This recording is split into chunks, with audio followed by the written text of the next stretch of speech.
ngewantuk pol. Soalnya nggak banyak yang terjadi gitu. Cuman Iya. apa ya? Aduh, sampai hilang kata-kata, Mas. Bingung ngomongin ya. Jadi kayak em, lu berusaha mengambil posisi lu, tapi lu memaksakan gitu loh, masih memaksakan gitu. Ini akan memicu perdebatan juga. Tapi Iya. ya Admin Ayang, mohon maaf nih, Admin Ayang, kalau mendengarkan ini. Kalau misalnya pembalap ada nyebabin kecelakaan yang cukup berat untuk pembalap lain, budget cap-nya harusnya dipotong dari tim yang menyebabkan kecelakaan gak sih, Mas? kalau disuruh update, remind me later terus gitu ya. Nggak diupdate-update mobilnya. Sepertinya dengan hasil balapan di GP Miami kemarin, Sainz harus sudah meletakkan apa ya, goals pribadinya untuk bisa dapat menang juara dunia, Mas Gur. Ini sirkuit atau jalan tol Kanci Pejagan gitu loh. Lando itu adalah collateral damage, seseorang yang harus ditumbalkan untuk bisa bikin balapannya seru kembali gitu. TV directionnya kok nggak terlalu oke ya. Kebanyakan replay. Kurang seru aja balapannya dan ya begitulah. Semoga aduh, habis ini Barcelona lagi. Komando latihan di lintasan, di sini supir dimainkan dengan penuh perhitungan, jaga jarak aman agar tidak senggol-senggolan.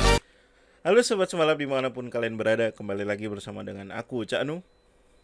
Dan aku, Mas Gor, Kami sekali lagi ingin mengucapkan minal aizin wal faizin bagi teman-teman yang merayakan Idul Fitri di kampung halaman maupun di tempat domisili dimanapun kalian berada. Yang jelas, kemarin mudik ini hitungannya cukup lancar, apalagi jika teman-teman berjalan malam dan juga minum Red Bull. pasti pasti meleknya akan lebih jos gitu. Nah, untuk merayakan hari kemenangan ini dan juga kemarin Red Bull yang menang, nih kali ini aku memakai kaos yang cukup berwarna daripada biasanya. Biasanya kalau nggak hitam ya udah merah atau apa atau dongker gitu kan. Nah ini kaos kuning ini ilustrasi.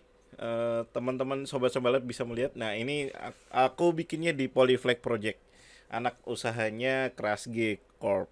Nah itu adalah brand yang selalu kita pakai buat bikin MOOC, yoi. kemudian bikin kaos dan bikin topi yang akan nanti rilis di kuis edisi GP Monaco ya. Jadi nanti ada kuis senang-senang di GP Monaco, teman-teman nantikan kuisnya. Nah untuk episode kali ini kita akan mengulas negara yang katanya serba bisa, si paling jago gimmick, yang mana lagi kalau bukan GP Miami. Oke. Mas Ger, Waduh. mau Mas Ger dulu atau aku dulu nih yang mau ngulas dulu nih? Eh, Monggo. Soalnya kalau aku sendiri kayak banyak nih, Cak, yang pengen Oke. tak julitin tentang GP Miami ya.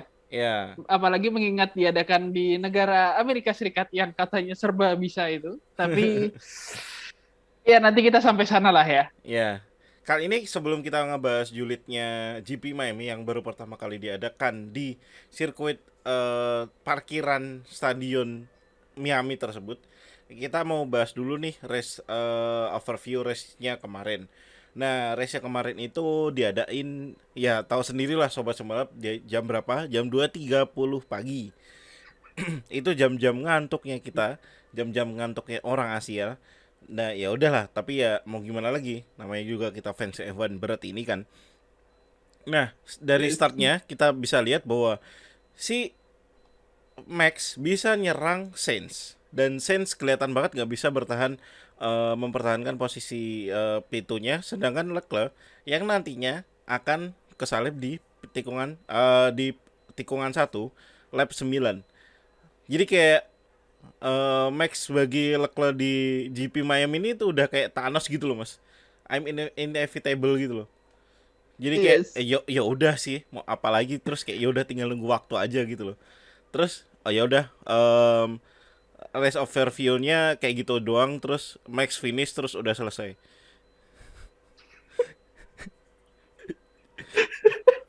Bentar.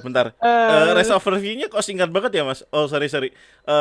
Kayaknya karena balapannya ya udah pawai gitu aja, jadi kayak nggak perlu diulas kali ya. Sampai akhirnya di lap 41 nih, oke lah kita bahas dikit di lap 41. Gasly ada nyenggol ban belakangnya Lando Norris yang bikin kecelakaan cukup parah. Boleh dikasih lihat kecelakaannya Mas Gor? Kecelakaannya cukup parah di tikungan exit tikungan 7, dan ya kita tahu bahwa kecelakaan ini terus menyebabkan yellow flag dan men-trigger safety car. Untungnya tidak sampai red flag. Nah, safety car berlangsung dari lap 41 sampai lap 47 ya Mas Gor kalau nggak salah ya.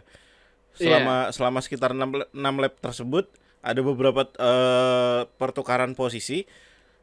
Yang jelas adalah si Perez bisa bisa gambling dengan ganti ban medium. Sedangkan Verstappen dan Leclerc udah kelewat pit entry-nya, jadi ya udah mereka nggak bisa ganti, dan ketika mereka memaksakan ganti ban di lap berikutnya, pasti salah satunya nggak akan ikut ganti juga. Jadi ya udah stay aja di ban hardnya, toh ban hardnya juga belum habis-habis amat gitu kan.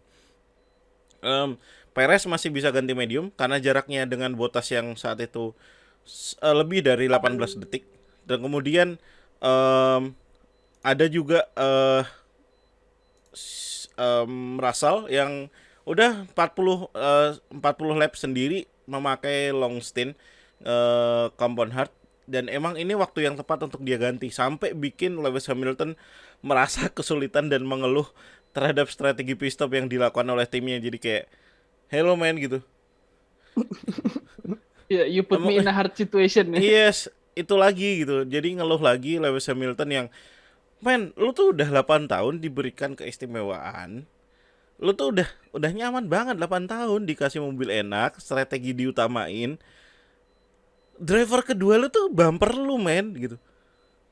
Jadi kayak si Bottas tuh selama ini teraniaya gitu, sedangkan terus ada Russell yang super konsisten 5 race loh, satu-satunya di 5 race pertama season ini yang finish 5 besar, konsisten banget. Kita tinggal nunggu nih W13-nya beneran di jalur tercepat, ya udah Russell bisa mungkin rajin podium untuk season ini, dan jangan-jangan malah Russell bisa nanti finish di P2 di konstruktor.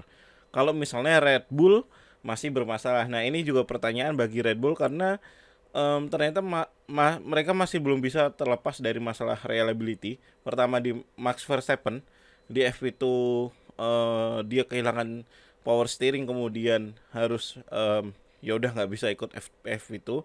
Kemudian kemarin Checo sempat sensornya bermasalah. Lalu itu yang bikin katanya mobilnya kehilangan 30 horsepower. Itu yang bikin dia nggak bisa ngejar Sainz waktu dia udah ganti medium. Ya sebenarnya masih bisa sih. Dia udah coba overtaking, tapi ya lagi-lagi dibutuhkan konsistensi, kesabaran dan kematangan seorang pembalap ya. Sebenarnya si Sainz dan Perez matang sih, tapi ya udah dia kemudian coba hard braking di tikungan 1, tapi dia nggak dapet untuk bisa bertahan ngelawan Sainz, dan akhirnya ya udah balapan ditutup sesuai race overview singkat tadi. Max P1, kemudian Leclerc P2, kemudian Sainz P3. Bukan hasil yang cukup bagus untuk Ferrari yang start di 1-2, tapi nilainya udah cukup bisa merangkum bahwa tim ini memang calon juara banget gitu. Itu sih Mas Gor. Kira-kira overview singkat dari aku. Nah, Mas Gor ada mau tambahan dikit nggak nih untuk race overview sebelum kita nanti lanjut ke biggest winner dan biggest loser di balapan ini? Iya, kalau race overview kurang lebih sama kayak yang tadi udah Cak Nu bilang ya. Lap 1 sampai 8 itu sebenarnya masih agak deg-degan ya, karena Leclerc masih sempat bisa memimpin di depan, tapi dari jaraknya kita tahu kalau ini sebenarnya tinggal tunggu waktu aja gitu kan. Sampai akhirnya di lap 8 atau lap 9 Max bisa mendahului Leclerc, dan ya udah lap 9 sampai 40 tuh benar-benar ngewantuk pole. Soalnya nggak banyak yang terjadi gitu, cuman apa ya, bisa dibilang jujur aja aku nggak ada yang inget, Cak, dari lap 9 sampai 40 itu ada apa ya gitu loh. Iya. Saking ngantuk terus nih udah nih cuman pawai aja nih kayak wah gimana ya sampai kemudian ada accident di lap 41. Norris tidak beruntung ya karena disenggol sama Gasly dan akhirnya harus DNF dua-duanya gitu. Men-trigger safety car. Nah, balapannya tuh berarti sebenarnya cuman 20 lap ya dari lap 1 sampai 9 terus lap 41 sampai selesai sampai lap 57 gitu. Uh, ya, dan secara singkat kita bisa lihat kalau upgrade-nya Red Bull emang oke banget untuk dua balapan terakhir ini. Mau nggak mau walaupun sebagai tifosi perlu diakui bahwa ya Red Bull gacor emang. Yeah. Kemarin kita sempat ngobrol ya Cak, di tengah balapan ini kayaknya Ferrari cuma bisa damage limitation aja nih, nggak mungkin bisa menang gitu karena di lurusan udah jauh banget gitu, bahkan tanpa DRS aja 0,3 0,4 gitu kayak ya udahlah yang penting finish, syukur-syukur podium dua-duanya gitu kan, dan kesampaian jadi ya udahlah nerimo ing pandum. Itu udah cukup gimana bagus lagi ya, Cak ya? Iya. Daripada terus udah double point dua-duanya tapi terus salah satu drivernya ngeluh gitu, itu nggak enak banget nggak sih buat tim? Iya, nggak kayak tim sebelah itu kan. Jadi memang sesuai rasan-rasan kita dari kemarin ya, F175 ini nggak akan bisa ngejar RB18 ketika di lurusan. Bahkan kemarin itu Leclerc udah buka DRS berapa kali, nyerang pakai DRS berapa kali, itu nggak bisa ngejar speednya, pace-nya si RB18 gitu loh. Bahkan tanpa buka DRS pun si Max masih mencatatkan speed trap sekitar 10 km lebih cepat, 10 km per jam lebih cepat daripada Leclerc dengan F175-nya gitu. Jadi memang upgrade dari Ferrari itu paling kita tunggu-tunggu, apalagi katanya di Barcelona mereka mau bawa upgrade yang cukup banyak. Walaupun katanya itu bukan upgrade yang paling utama di season ini. Gitu sih. Nah, cuman memang agak sedikit meleset dari dugaan kita kemarin di space ronda balap ya Mas Gore. Yes. Kita ngobrolnya bahwa di tikungan 14-15 akan ada kecelakaan gitu ya. Karena di sesi kualifikasi, sesi free practice, tikungan chicken itu sangat berbahaya dan maut banget dan bisa bikin ya udah DNF aja gitu. Terus ternyata malah kemarin di balapan nggak ada sama sekali kejadian di situ. Cenderung di ya udah sekali doang si Lando Norris di exit tikungan 7. Oh, sama satu lagi. Om sama ponakan nih. Oh iya. Om sama ponakan tabrakan di tikungan 1. Itu mungkin sekalian kita lanjut bahas the biggest loser, the biggest winner kali Mas ya. Biar enak karena ya nyambung aja gitu ke situ. Oke, kayak kita gimana ya, si Mick Schumacher tuh kita udah berharap banget. Mick Schumacher ini udah waktunya lah bisa dapat poin gitu ya. Bisa dapat poin dengan P9, P10 kan kemarin kan dia masih bisa bertahan dari serangannya si Ocon ya. Di P9 sampai berapa lap terus kemudian dia disalip oleh Ocon dan sekaligus Vettel dan kemudian dia berusaha untuk merebut kembali posisi itu, tapi sayangnya dia tabrakan di tikungan 1. Itu kayak apa ya? Gimana sih, kayak lu berusaha pengen sampai hilang kata-kata Mas. Bingung ngomongin ya. Jadi kayak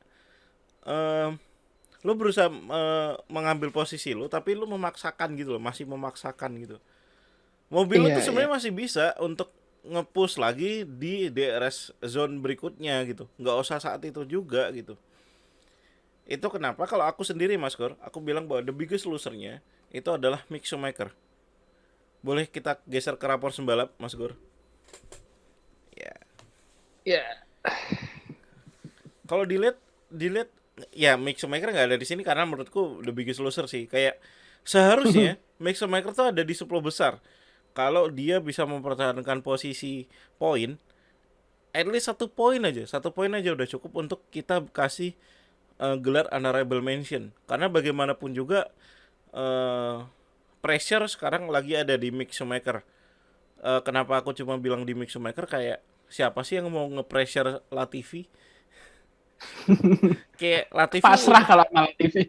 iya, makanya kayak Latifi udah segitu aja nggak sih, kayak kemarin sebelum yellow flag, sebelum safety car, jaraknya dia dengan posisi pembalap di depannya adalah 37 detik. Sempat aku Bener. perhatiin 37 detik sendiri, sedangkan pembalap lain di depannya jaraknya nggak sampai 20-an detik, masih terjauh setelah itu adalah 18 detik kan kalau nggak salah Bottas waktu itu sebelum safety car. Nah, yaudah, kayak Mick tuh harusnya bisa dapat poin gitu loh. Kayak dia masih belum cukup dewasa. Em, kayak nama Schumacher yang ada di namanya dia sekarang tuh malah jadi beban gak sih? Nah, ini kalau Iya, dari versiku nih sebagai the biggest loser-nya. Kalau dari Mas Sukur gimana? iya. Keinget juga, Cak. Waktu Hmm. kita nonton race-nya sempat juga kan, wah ini Mick bisa nih, oke banget nih. Akhirnya bisa dapetin poin gitu setelah sekian lama. Habis itu ekspektasi yang besar gitu kan untuk seorang Mick Schumacher. Wah, bisa nih, apalagi 9 gitu kan. Not bad at all, lebih dari 1 poin bahkan. Lah, tapi kok tiba-tiba eh, terburu-buru dan akhirnya harus menabrak pamannya sendiri, mentornya sendiri gitu. Dari kontender waktu itu aku bilangnya anu ya, Cak, kalau nggak salah, wah ini kayaknya anu nih salah satu biggest winner versi Yes. Mas Gor nih. Heeh, heeh. Langsung dalam 1 kali turn dari biggest winner langsung ke biggest loser ya. Why, Mick? Kenapa gitu? Itu udah tinggal, itu kan benar-benar menuju penghujung balapan ya, Cak ya. Iya, bener banget. Tinggal dikit Tinggal lagi, berapa lap gitu ya. iya dia bisa menyumbang poin buat Haas dan buat dia sendiri juga, karena tinggal 2 driver nih Latifi yang ya wes lah ya kalau kata orang Jawa. Sementara kalau Mick kan harapan orang tuh lebih besar. Tapi dia gagal dan dia di tengah jalan itu ya nabrak Vettel gitu loh, yang seperti kata Cak Nu tadi, dia nggak perlu harus ngambil di turn itu juga kalau memang posisi Ya. mobilnya eh, belum cukup atau dia tahu kondisi remnya nggak cukup bagus, temperaturnya ya masih masih kurang dewasa. Takut juga nih apakah 2 musim kurang lama buat buat Mick ya untuk bisa menunjukkan talentanya dia gitu. Kayak sayang sih, sayang banget Mick Schumacher. Jadi Mas Kur juga sepakat bahwa the biggest loser-nya di Miami ini adalah Mick Schumacher ya, Mas ya. Iya, itu sama perlu ada honorable loser nggak? Iya, ya boleh, Soal untuk edisi ini boleh. iya, honorable losernya adalah Gasly. Ini akan memicu perdebatan juga, tapi Iya. ya Admin Ayang, mohon maaf nih, Admin Ayang kalau mendengarkan ini. soalnya itu kesalahan yang fatal banget, dia rejoins ke track dengan sangat tidak safe karena akhirnya harus bikin Lando keluar juga ya.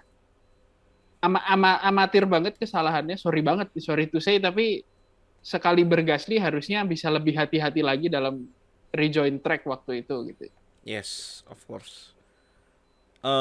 Kalau si Lando kemarin nanggepinnya sudah cukup dewasa sih, kayak dia bilang bahwa kalau misalnya Gasly memang mau mempertahankan posisinya, oke lah, kita anggap itu race insiden. Tapi kalau Gasly terus dia keluar dari track terus cuma ujung-ujungnya cuma mau retire, itu silly mistake banget untuk Gasly lakukan di situ. Kayak Lando tuh masih bisa dapat peluang untuk dapat poin gitu loh. Tapi terus Yes. gagal gara-gara tabrakan kayak gitu. Bahkan kalau kemarin aku bisa terus tercetus ide ini gak sih? Kalau misalnya pembalap ada nyebabin kecelakaan yang cukup berat untuk pembalap lain, budget capnya harusnya dipotong dari tim yang menyebabkan kecelakaan gak sih, Mas? Nah, itu menarik tuh. Iya. Jadi kalau banyak nabrak driver lain ya budget timmu bakal dikurangin buat Iya, benerin mobil orang gitu ya. iya. Jadi paling nggak balapan jadi agak lebih hati-hati walaupun nanti bisa jadi kecenderungannya akan terlalu boring, orang nggak mau ngambil overtaking yang agresif lagi gitu. Nah, ngomong-ngomong overtaking ada juga nih Mas Gor yang nge-push dari belakang. Dari P15 ya.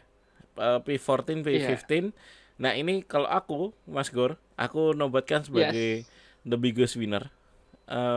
George Russell dengan poin Alright. 8,8 ya rata-ratanya. Ya gimana sih dia bisa 5 balapan konsisten 5 besar dan ya patut diakui dia kalau di awal musim aku bilang Russell tuh sebenarnya nggak istimewa banget ya. Dia oke bertalenta tapi dibandingkan Max sama Leclerc tuh dia kayak masih sebenarnya masih ada satu faktor yang kurang. Tapi di balapan ini kita bisa melihat bahwa dia memiliki faktor lain yang nggak dimiliki oleh Leclerc, yaitu konsistensi. Dia bisa lima kali finish 5 besar di season ini gitu kan. Dia udah terbiasa dengan mobil yang jelek, kemudian pindah ke tim bagus, tapi mobilnya masih jelek gitu. Tapi dia Kasihan masih bisa juga. perform gitu, nggak kayak Yes. pembalap satunya gitu. Iya. Oke. eh Cuman ya itu tadi itu juga em, dia nggak semata-mata gosok voucher.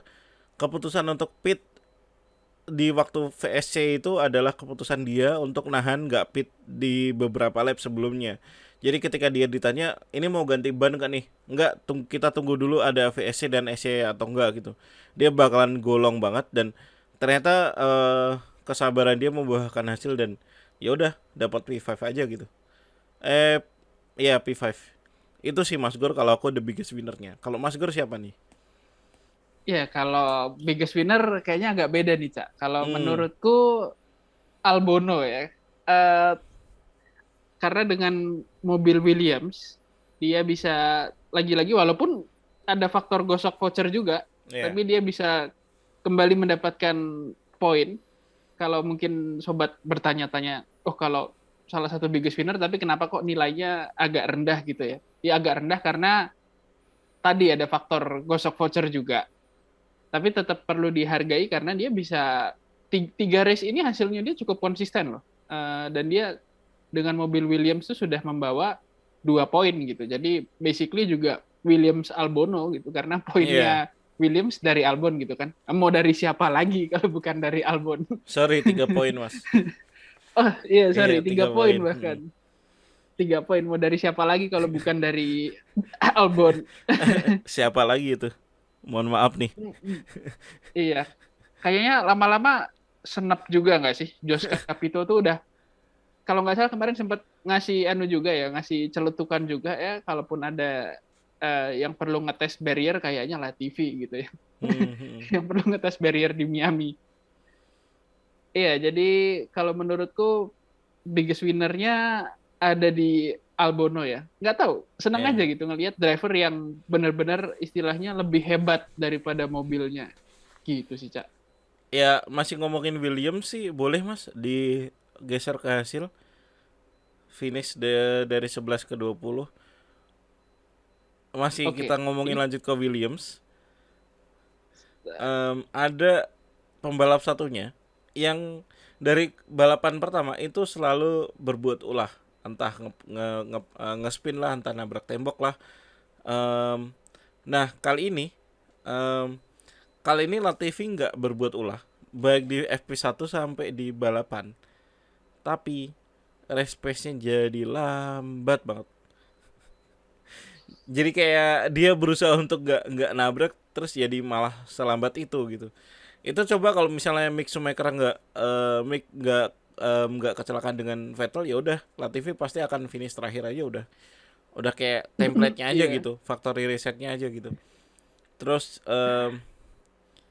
itu sih kayak em, Latifi tolonglah udah season ini udah terakhir dan Josh Capito harusnya udah cukup cukup berakal sehat bahwa memang udah saatnya Williams berbenah mengganti drivernya. Albono ini udah cukup berusaha keras mengcarry kalian gitu loh. Tolonglah kasih driver yang Yes. lebih oke.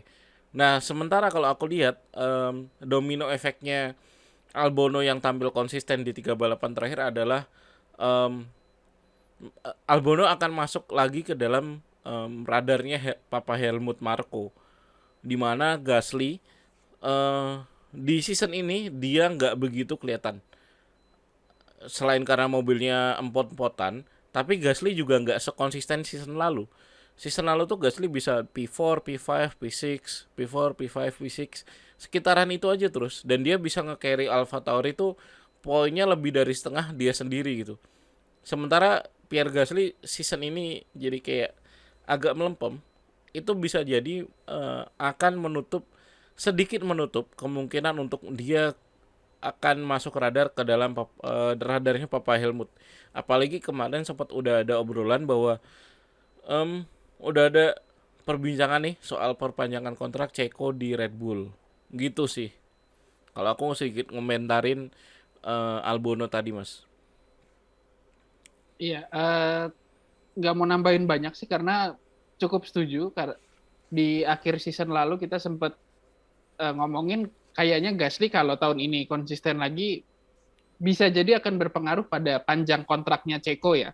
Kalau Gasly tahun ini konsisten lagi gitu. Tapi so far sampai 5 balapan ini kok nggak sebagus di season lalu gitu. Sementara Albono dengan mobil Williams dia nunjukin dia bisa nge-carry satu tim, bisa jadi malah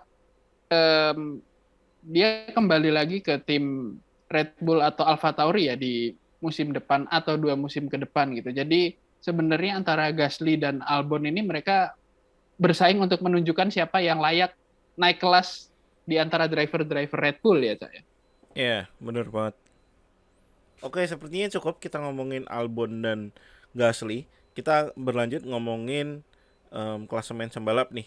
Dengan hasil di Miami kemarin yang cukup nggak begitu banyak perubahan dari start, tapi ya udah kayak kayak Verstappen menang terus itu udah kayak udah sebuah kewajaran nggak sih di Miami kemarin? Iya, udah harus diterima aja kayak Iya. ya udah lah ya emang lebih cepat. Hmm, Mau gimana lagi gitu. iya. Dan itu yang bikin kemudian Verstappen bisa sekarang di klasemen peringkat 2 nih Mas Gor dengan poin 85, cuma jarak 19 poin dari Leclerc. Kemudian di peringkat 3 ada Perez, jarak 19 poin juga dari Verstappen. Nah, kemudian ada Mamang Rusli masih bertengger di peringkat Ngapain 4. dia itu? Masih pertanyaan yang sama ya, Mas ya. Masih kenapa sih dia di situ gitu? Iya Iya, benar-benar. kayak apa ya? Mobilnya nggak enak banget, nggak enak beneran. Terus timnya juga masih belum bikin upgrade yang oke lah. Kemarin bikin bawa beam wing, kemudian bawa rear wing, lalu front wing end plate yang cukup radikal itu, tapi terus kemudian nggak begitu mengaruh ke race pace juga kan. Itu benar-benar Yes. cuma racecraftnya si Russell yang bisa nge-push gitu. Sedangkan pembalap satunya Lewis Hamilton agak susah payah. Kayak kemarin kalau nggak ketolong safety car dia nggak akan bisa nyalip Bottas nggak sih? Kayak susah untuk ngemangkas jarak gitu loh. Yes, benar-benar. Apalagi dia selama balapan si Lewis itu mengeluhkan suhu bannya yang sangat panas. Itu sih. Yes. Dan kayak kalau kita lihat memang peta klasemen sembalap ini udah mulai kelihatan ya. Leclerc masih nyaman di puncak walaupun kepangkas poinnya. Katakanlah Max di Bahrain lalu di Australia dia bisa finish dengan posisi 2. Udah Leclerc Verstappen sekarang di peringkat 1, kemudian Leclerc di peringkat 2. Udah pasti itu. Dan itu sih persaingan season ini pasti akan hanya berkutat di 2 itu saja. Kecuali nanti Max, ya amit-amit Max ada DNF lagi lalu Perez bisa poin, terus ya Perez bisa mendekat, itu cukup bisa memberikan apa ya, warning untuk Max dan timnya untuk bisa tampil lebih optimal. Cuman ini yang aku menjadi spotlight salah satunya adalah si Sainz. Sepertinya dengan hasil balapan di GP Miami kemarin, Sainz harus sudah meletakkan apa ya, goals pribadinya untuk bisa dapat menang juara dunia Mas Kur. Jadi kayak jaraknya udah 51 poin sendiri. Ya season ini masih banyak, masih panjang, tapi kayak nggak mungkin nggak sih Leclerc tahu-tahu nggak bisa finish 3-4 race berturut-turut terus kemudian set juara satu gitu. Ya agak agak sulit sih. Iya, Agak sulit ya untuk bisa apa namanya Leclerc DNF berturut-turut gitu. Pun Red Bull ya, walaupun sempat ada isu reliability, mereka juga nggak mungkin gitu sampai berturut-turut DNF, kayak harus ada hal yang extraordinary atau iya, sangat tidak beruntung gitu kalau sampai DNF berturut-turut ya. Eh ya, walaupun masih nyaman di puncak, tapi harusnya ini sudah menjadi warning buat Ferrari supaya untuk segera update gitu. Segera iya. update dan upgrade mobilnya. Jangan sampai kayak eh, pengguna laptop pada umumnya gitu, kalau disuruh update remind me later terus gitu ya, nggak diupdate mobilnya. Tahu-tahu nanti pas mau ada tabrakan satelit, laptopnya mesti di-upgrade, Mas. Iya, kayak Space Force ya. Iya, jadi itu sih memang Ferrari pendekatannya lebih konservatif ya. Kemarin juga bilangnya akhirnya mereka nggak jadi pakai rear wing yang mereka bawa karena ngelihat mereka masih punya masalah di tire deck. Habis itu kondisi aspal dan kondisi track yang menurut pertimbangannya Mattia Binotto dan Ferrari itu kurang ideal. Jadi mereka pakai rear wing yang spek sebelumnya tapi agak dibubut ya kemarin ya, agak dibubut dikit gitu. Itu bawa Jadi ya mini grinder nggak sih mereka? iya ternyata komplit juga ya, mereka ngebengkel di situ langsung bisa gitu. Memang kayaknya mereka langsung mindsetnya tahu damage limitation ya. Mereka juga cukup mengakui kayak ini kita kalah 0,2 kalau nggak salah bilangnya waktu itu Binotto. Walaupun di track ternyata ketinggalannya agak sedikit lebih jauh, tapi mereka sudah expect itu bahwa akan sulit gitu.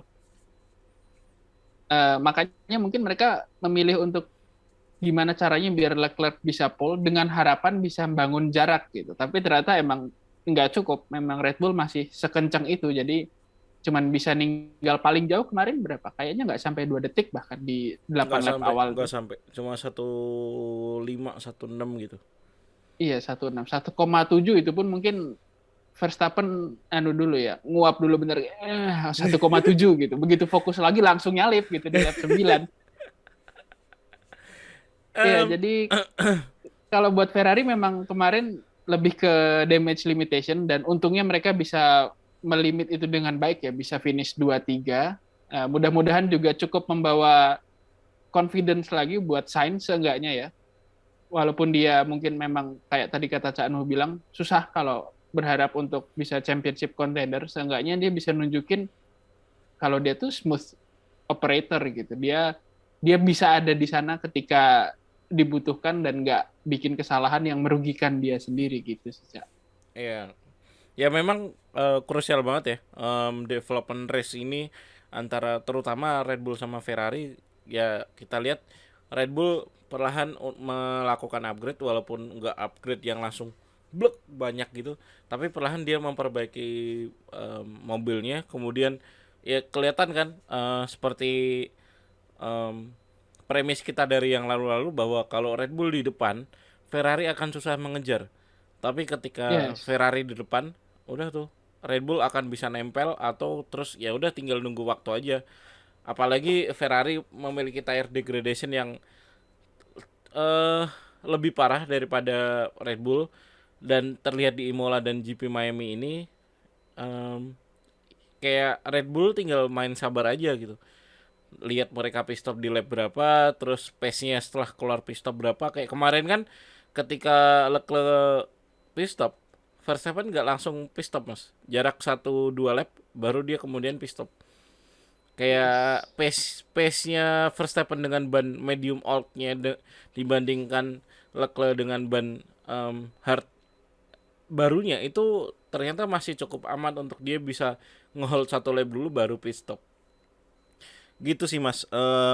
Dan kalau misalnya kemarin tuh ngeliat, oke lah Red Bull pakai low downforce untuk ngejar speed di setelah tikungan 7, tikungan 78, kemudian setelah tikungan 16. Tapi dengan low downforce itu kalau kita ngelihat Max itu jaraknya ngejauh cuma di sektor 1, yang mana sektor 1 itu medium corner semua. Satu slow corner, sisanya medium corner. Sedangkan di sektor 2 dan sektor 3 tuh kayak ya udah kembali ke pangkas saja. Nah, kalau kita ngelihat sektor 2 itu nggak cuma lurusan, tapi juga ada slow corner, dan dengan mobil yang low downforce itu Red Bull ternyata masih cukup efisien untuk melibas ya udah slow corner, dia ternyata masih cukup stabil kok gitu. Nah, ini emang menurutku kalau developmentnya bertahan terus kayak gini, dengan pace development yang seperti ini, mobil RB18 akan jadi mobil terbaik untuk season ini. Itu apalagi kalau kita ngelihat klasemen konstruktor nih Mas Gore, itu jaraknya tinggal 6 poin ya antara Ferrari sama Red Bull. Itu dekat banget. Kayak yang tadinya Ferrari udah nyaman di puncak kedinginan, terus kayak tahu-tahu puff, tinggal 6 poin aja advantage-nya. Iya benar. 6 poin itu kalau ngomongin konstruktor itu tipis banget ya. Iya. Bisa dibilang udah ada di posisi yang sama. Jadi kalau buat Ferrari memang update di Barcelona besok ini jadi krusial banget. Karena kalau mereka nggak bisa setara atau mengungguli, maka akan sulit ya buat Ferrari mengejar Red Bull sepanjang season ini bahkan. Karena bisa kita lihat di balapan Imola dan di Miami kemarin, walaupun mobilnya Red Bull ada compromise di slow corner, tetap mereka juga toh nggak bisa ngejar di straight line speed gitu. Jadi mau nggak mau Ferrari harus punya taktik gimana caranya supaya mereka bisa lebih meningkatkan straight line speed, dan karena paketan secara keseluruhan sebenarnya sudah baik gitu ya. Tinggal PR-nya Ferrari kan lebih gimana caranya mengurangi atau bahkan menghilangkan porpoising sehingga mereka bisa dapat maksimum speed yang lebih tinggi lagi, DRS-nya bisa berfungsi lebih optimal lagi gitu. Karena Red Bull udah nggak porpoising, bisa dibilang ya momentum mobilnya saat ini yang paling bagus, paling cocok ada di Red Bull ya. Ferrari perlu upgrade itu. Jangan sampai remind me later terus nih. Kalau di remind me later kelamaan ya udah ketinggalan gitu. Kalau ngomongin remind me later tuh kita juga nggak boleh mengacuhkan yang di bawahnya Red Bull dan Ferrari ya. Kita bisa ngelihat Mercedes AMG itu bisa kita nobatkan ya udah dia mungkin the best of the rest, tapi ya udah dia mau ngelawan siapa juga di peringkat 3. Kayak jaraknya ke atas cukup jauh, sedangkan ke bawah sangat aman. Jadi kayak ya udah. Kalau menurutku walaupun mereka menemukan kunci sukses dari mobil W13 ini, mereka nggak akan bisa ngejar Ferrari sama Red Bull sih sampai akhir musim. Ya udah dia akan di situ aja. Sedangkan McLaren, aku yakin ya walaupun McLaren akan ada perbaikan, tapi McLaren nggak akan bisa bersaing dengan Mercedes di peringkat 3. Kalau menurutku ya. Jadi kayak mungkin ya udah kita nobatkan aja McLaren jadi the best of the rest untuk 5 balapan ini, dan kemungkinan nanti di akhir musim dia akan mentok di situ aja. Karena untuk nyusul Mercedes di peringkat 3 apalagi peringkat 2 tuh kayak mission impossible untuk McLaren dan tim lainnya. Dan yang jelas untuk posisi 4, 5, 6 tuh masih yang kayak cendol dawet banget. Itu McLaren, Alfa Romeo dan Alpine tuh masih bisa perebutan peringkat 4 the best of the rest. Cuman ya kita lihat Alpine tuh pembalapnya Alonso tuh kelihatan kenceng, tapi yaudah tahu-tahu nggak poin, dia cuma poin 2 sampai sekarang ini kan. Apalagi kemarin di GP Miami itu kayak nggak ada yang komentar, tapi dia ceroboh banget di situ sih menurutku. Bisa dapat 10 second penalty, 5 second terus kemudian 5 second lagi tuh kayak harusnya nggak muncul dari seorang pembalap yang udah 2 kali juara dunia Gitu sih Mas Gor. Iya benar. Mungkin mirip-mirip dengan Miami, hype Alonso tuh lebih besar daripada yang dia deliver sesungguhnya ya. Iya. Ya gimana, mau nggak mau angka memang menunjukkan Alonso nggak segacor itu gitu. Nah, Eh, ngomong-ngomong soal hype nih Mas Gor. Oke lah kita tutup pembahasan soal pembalap maupun soal tim. Nah, yang paling menarik untuk dibahas dari edisi kali ini itu GP Miami Mas Gor. Dimana tahun depan nih Amerika akan jadi satu-satunya negara yang mengadakan 3 balapan sekaligus. Ya oke lah kalau di MotoGP udah biasa itulah di Italia, tapi ini untuk pertama kalinya di era modern ini terus balapan ada di satu negara yang sama, Amerika. 3 race untuk kali ini Miami, lalu nanti ada kota, kemudian tahun depan ada kota Miami dan juga Las Vegas, Las Vegas. Las Vegas, iya. Kalau Tahu-tahu, Los Santos jadi GTA, Cak. oh iya bener-bener. Tahu-tahu ngeblank aja gitu. Nah, aku ada 3 poin yang menurutku paling apa ya, paling penting untuk kita bahas dari GP Miami itu adalah yang pertama itu GP Miami. Kita tahu bahwa negara Paman Sam itu negara yang kayak serba bisa dan apa-apa dibikin lebay. Dan kita lihat bahwa balapan di GP Miami itu kemarin bisa dibilang sih paling gimmick ya. Orang-orang banyak bilang sih paling gimmick. Banyak banget gimmicknya. Lalu kita ngelihat hiburan sebelum balapan kemarin, Brundle keliling-keliling grid ketemu sama beberapa artis yang kemudian ya udah diacuh tak acuh aja gitu. Artisnya banyak banget, udah kayak bubaran pasar malam kalau Mas Gor kemarin bilang ya, rasa-rasan pas Iya. nonton. Cuman ya ini cara mereka untuk ngegait pasar Amerika gitu loh. Dan kalau misalnya emang cara ini berhasil untuk mereka ya why not gitu. Dari segi pemasaran ya. Apalagi kayak kemarin kalau kita ngelihat fake Marina itu oke lah. Itu airnya sangat memeable dan sangat bullyable. Tapi itu apa ya? Lahan buat jualan yang sangat enak buat produsen yak. Yaudah dia taruh aja 2-3 yak di situ terus orang-orang pada lihat nih yak yang bagus terus kemudian dijual gitu. Karena ya memang itu spot buat jualan mereka sih. Lalu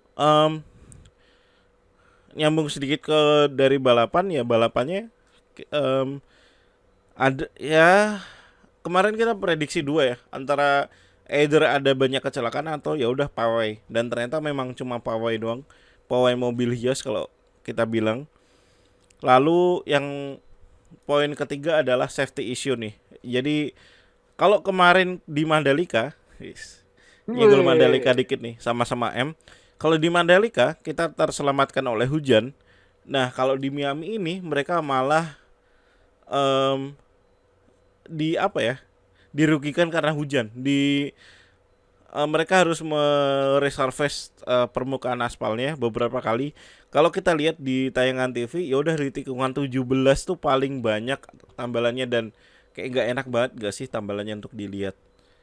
Nah apalagi selain itu barriernya juga belum sesuai dengan keamanan untuk saat ini gitu. Itu sih kalau dari aku Mas Gor 3 poin utama dari GP Miami ini.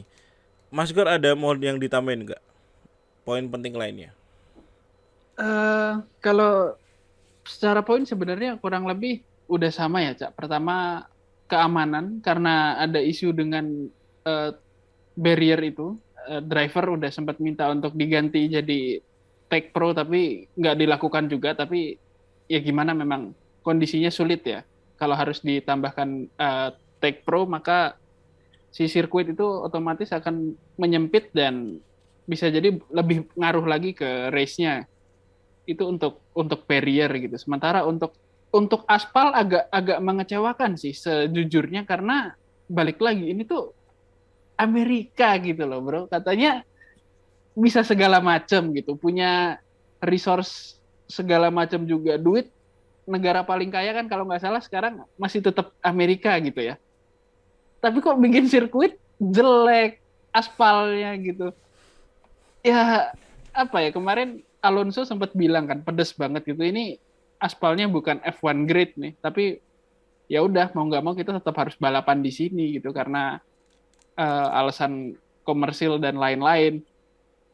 Kalah sama Arab Saudi malah. Hitungannya sama-sama trek Bandung Bondowoso yang ngerjain yang ngebut banget, tapi Arab Saudi nggak ada keluhan secara teknis ya kemarin ya. Ya ada sih sempat yang bilang, wah ini terlalu high speed tapi kok agak nggak masuk akal, tapi so far keluhannya tuh bukan karena aspal yang ngelotok gitu loh, Cak. Kayak aspal ngelotok tuh ini sirkuit atau jalan tol Kanci Pejagan gitu loh. Harusnya Aduh. bisa lebih bagus gitu Iya. kan. Sama kalau gimmick gimana ya, antara love hate sih kalau aku pribadi, Cak. Love-nya karena ya perlu ya, gimana pun juga sports kalau ada gimmicknya sedikit itu biasanya emang lebih membangun hype, lebih bikin kita pengen nonton. Tapi akhirnya yang bikin Miami ini, oh ya nanti perlu kita kasih tahu juga nih, Cak, nilai race Oh di iya. Miami nih akhirnya jadi turun gitu Mm-mm. karena hype-nya dia jauh lebih tinggi daripada uh, kualitas dan race yang bisa dihasilkan. Ya terakhir kalau ngomongin Miami, ya anu lah, coba kita kasih kesempatan di tahun depan gitu ya. Mungkin di tahun depan mereka bisa evaluasi gitu kan, ada sedikit perubahan layout sehingga secara racing juga lebih seru, tapi ya nggak sebagus hype-nya. Ini kayak kalau kemarin kata Canu kayak Doctor Strange lah. Whoops. Ya memang kadang kadang ketika sesuatu dibangun dengan hype yang tinggi, overly anticipated, kemudian pas di balapan ternyata kentang tuh agak gak enak sih mas. Dan bisa jadi sebenarnya track track layoutnya ini kelihatan cukup bagus ya, dan menyediakan beberapa spot untuk ngambil overtaking lawan gitu kan.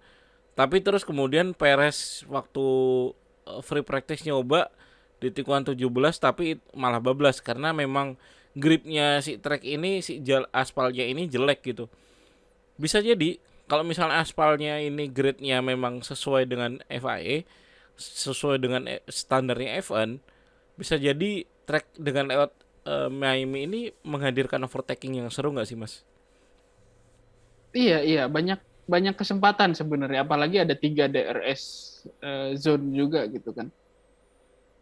Lebih lebih besar kesempatan untuk overtakingnya lah. Kemarin cenderung minim, makanya tuh lap 9 sampai 40 ngantuk pol. Itu kayak mau ditinggal merem tapi ya nanti kalau misalnya ada ke skip atau apa gitu nggak sih?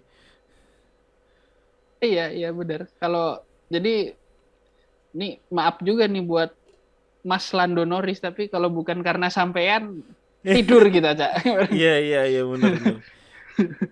Tapi memang mas ya, kalau kalau orang mau ngebangun sesuatu atau mau bikin sesuatu itu biasanya ada yang ditumbalin mas Gor. Jadi bisa jadi Oh, bisa jadi nih Lando itu adalah collateral damage, seseorang yang harus ditumbalkan untuk bisa bikin balapannya seru kembali gitu. semacam tumbal proyek ya, Cak ya. Iya tumbal proyek gitu. Ya agak kocak sih. Tapi oke lah. It is what it is. Dan Miami ini baru penyelenggaraan pertama. Mereka coba dengan gimmick yang di event-event di luar sirkuitnya berbeda, kemudian pengalaman di luar sirkuitnya berbeda. Itu pasti ada meninggalkan kesan tersendiri bagi penonton yang datang ke sana. Toh juga yang datang ke sana tuh juga ya pasti punya duit lah gitu. Kayak nggak mungkin mahasiswa yang masih masih pinjem beasiswa di student loan di Amerika terus beli tiket di event di GP Miami, kayaknya nggak mungkin karena tiket termurahnya adalah $900 ya kalau nggak salah, sekitar 9 Iya, jutaan, 9-10 juta, jadi kayak damn. damn gitu, kayak apa ya, nggak heran kalau misalnya yang datang banyak penonton yang nggak begitu nikmatin F1 gitu. Kalau kita kemarin lihat di apa namanya di sirkuit juga orang-orang lebih banyak nongkrong di kolam gak sih? Ngadem aja Iya, di nongkrong kolam di terus kolam. ngobrol kayak atau minum kayak. Terus kemarin kita juga ngelihat itu yang salah satu kita komentarin juga ya Mas Gur ya. Em, ada satu gerakan kamera apa sih namanya slingshot cam atau apa itu Oh iya. gerakannya aneh banget, nanggung banget, mau ngeliatin track enggak, mau ngeliatin fans enggak gitu. Iya itu, wah, nggak ada gunanya. Cuman Hmm, ngelewatin sirkuit dikit terus ini yang mau di syuting apa mas? Gitu. Surut fans nggak kelihatan, iya, terus areal fansnya juga nggak kelihatan, sirkuit bener-bener cuman dikit banget. Ini tuh ngapain sih? iya, iya. Beda beda ketika ketika kita ngomongin footage di ini ya, di Silverstone ya. Itu tuh enak banget gitu loh. Bergerakan kamera lurus doang tapi tracknya ke coverage penuh gitu.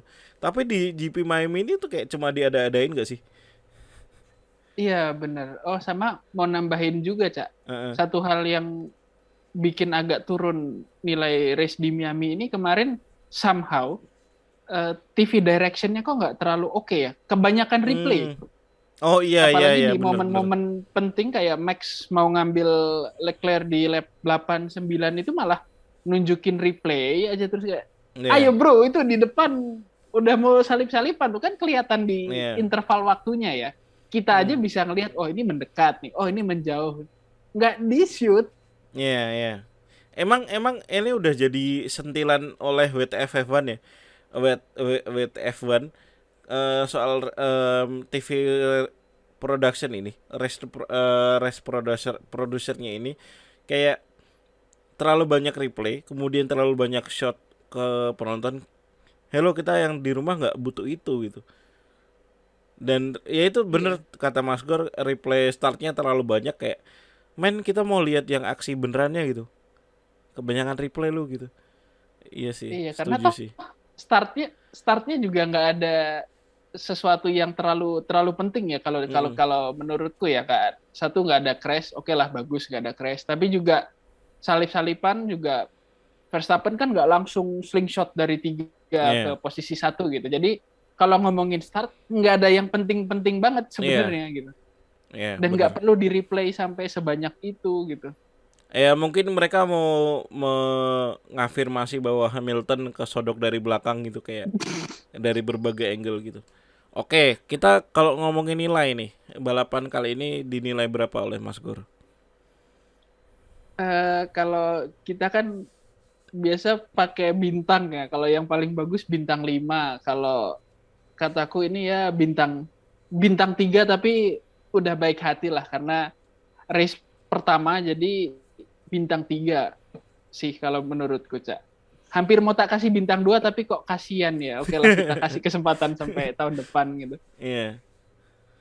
Ya kalau Kalau kalau Cak Nu, kalau aku sih agak sedikit berbaik hati. Kemarin hampir ngasih bintang 4 tapi kok dipikir-pikir, terlalu baik hati juga kalau bintang 4. Yaudah deh, aku kasih 3,5 untuk GP Miami ini kayak oke lah lumayan lumayan gimmick-gimmick di luar tracknya, kemudian sosial medianya tim-tim aktif banget untuk nge pasar Amerika, tapi sayangnya balapannya pawai aja doang gitu. Kayak kalau nggak ada Crash Lando tuh kayak ya udah bakalan dapat bintang 2 fix sih balapan kali ini. Tapi sia-sia kita iya begadang tuh kalau nggak ada iya Lendo. kayak ngapain? Aku baru baru nyampe Jakarta minggu dini hari mas, terus harus kayak capeknya masih belum beres. Senin dini harinya udah harus nonton. Sayang banget kalau cuma nonton pawai nggak sih kayak please lah gitu. Iya, Gitu benar-benar. sih. Jadi kayak kalau nggak karena Lando Norris pasti bintang 2. Tapi ya itu tadi it is what it is dan kalau dari Mas Gol bintang 3, kalau dari aku bintang 3,5. Jadi Yes. seperti itu sobat sembalap. Kalau kita ngomongin GP Miami bahkan kayak yang tadinya di awal bikin podcast ini aku masih semangat, sekarang udah mulai ngantuk. Ngomongin aja bikin ngantuk ya. Iya, ngomonginnya aja bikin ngantuk karena ya udah kayak overhype dan kurang seru aja balapannya. Dan ya begitulah, semoga habis ini Barcelona lagi. Ya. Aduh. Moment of silence Ya, dulu, Mas. mudah-mudahan.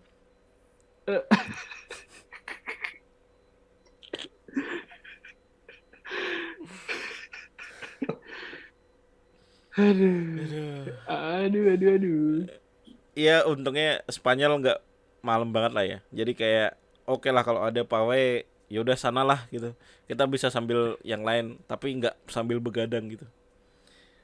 Mas Gur, ada penutup Mas Gur untuk GP Miami ini? Penutupnya udah sih kayaknya semua unek-unek udah tak keluarin ya, kayak bahkan aku nggak ngeluh tentang Ferrari karena ya udah kayak udah maksimal guys, itu udah 2-3 tuh udah Yeah. best gitu kemarin, Kayak nggak bisa udah ngapa-ngapain inevitable lagi. gak sih? Udah inevitable, kayak udah bagus 2-3, jadi disyukurin aja gitu kan. Buat race-nya sendiri ya it is what it is juga. Mau bilang ngurangin gimmick juga sebenarnya nggak perlu, karena yang salah tuh bukan di gimmicknya, tapi kurang memperhatikan teknis balapannya itu sih. Kalau dua-duanya bisa digarap jauh lebih oke. Iya. Ya udah itu aja. Sama sempat kepikiran sih tadi. Kalau kemarin Cak, ada yang ketiduran habis lap 10. Ya udah gitu, dia bangun pagi, oh hasilnya masih sama, kurang lebih gitu kan. Seenggaknya 5 driver di depan sama kan. Max sudah nyari Leclerc, habis itu ketiduran, bangun-bangun, oh ternyata emang udah itu hasilnya. Malah tahu gitu kita habis lap 10 tidur aja ya. Iya juga sih gitu. Coba kalau kita bukan konten kreator, kita tidur aja Mas Gur. Iya. Oke. Itu dari Mas Gur ya. Iya. Kalau dari aku ada satu penutup, yaitu bahwa kalau memang kedepannya GP Miami mau lebih baik lagi, udah gimmick terusin aja nggak apa-apa. Bodo amat kita mah. Yang penting race-nya gimana, aspalnya tolong diperbaiki, kemudian barrier-nya tolong lebih aman lagi. Kalau misalnya perlu layoutnya dirubah, tolong dirubah, please banget. Kita nggak pengen nonton pawai. Pawainya cukup satu aja di Monaco gitu. Monaco jangan dilangin, Iya. udah itu cukup untuk jadi pawainya F1 gitu. Jangan lagi ada pawai lagi, apalagi di Amerika bro. Kota aja Iya, bisa bener. menghasilkan balapan yang seru kan di season lalu. Dengan penonton Bener-bener. yang memecahkan rekor itu gitu. Jadi please GP Miami harusnya berbenah, dan kita yakin bahwa tahun depan GP Miami ini bisa lebih baik. Begitu Mas Gor kalau dari Siap. aku. Dan sepertinya kita sudahi episode kali ini. Kita akan jumpa lagi di episode berikutnya. 2 minggu lagi kita akan melihat GP Catalunya. Kita akan ya semoga nanti nggak akan pawai lagi, dan akan ada pit strategy yang cukup menarik seperti yang dilakukan oleh Hamilton dan Mercedes season lalu. Dan oke, dari aku Cak Nu dan Aku Mas Gor. kami pamit undur diri. Cus ngeng. Cus nge.